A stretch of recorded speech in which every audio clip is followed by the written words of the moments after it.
Assalamualaikum warahmatullahi wabarakatuh. Di sini dengan saya Nurlaila dan rekan saya di Tanurjana akan mencoba membahas tentang audit pengendalian internal. Terdapat konsep dasar dari pengendalian internal, yaitu ada peran auditor dan manajemen yang mempunyai tanggung jawab dan tujuannya masing-masing pada pengendalian internal suatu perusahaan.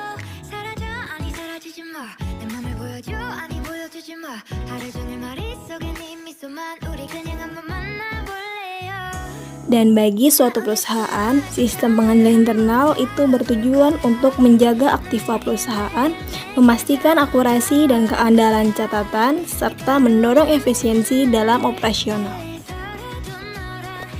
COSO atau dikenal dengan Committee of Sponsoring Organizations ialah suatu komite yang mengeluarkan kerangka kerja pengendalian internal yang digunakan oleh sebagian besar perusahaan yang berada di Amerika Serikat.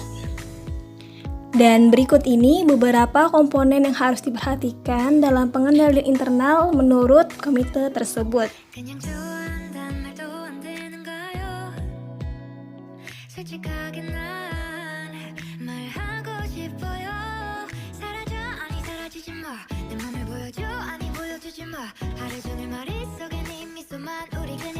Setelah melihat komponen yang harus diperhatikan, selanjutnya ada keterbatasan pengendalian internal, karena mengingat setiap perusahaan mempunyai kondisi internal yang berbeda-beda.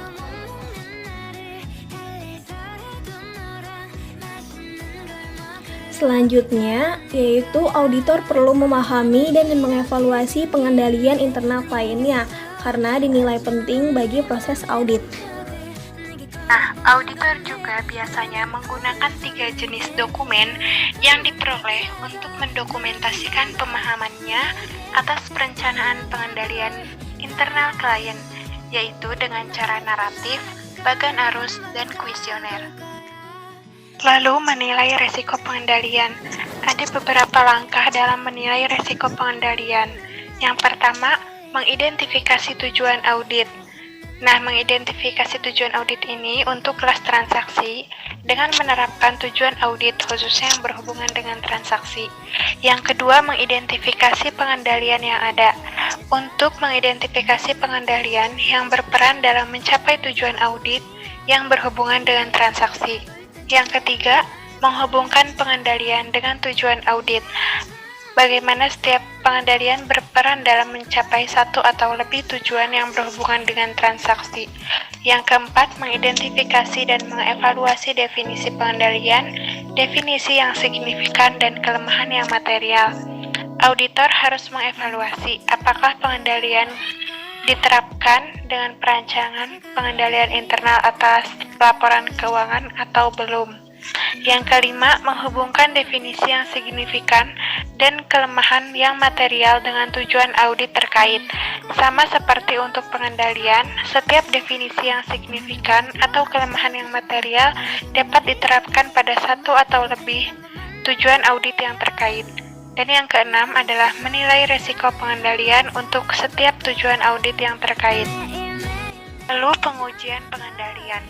Auditor biasanya menggunakan 4 jenis prosedur untuk mendukung pengujian atas keefektifan pelaksanaan pengendalian internal.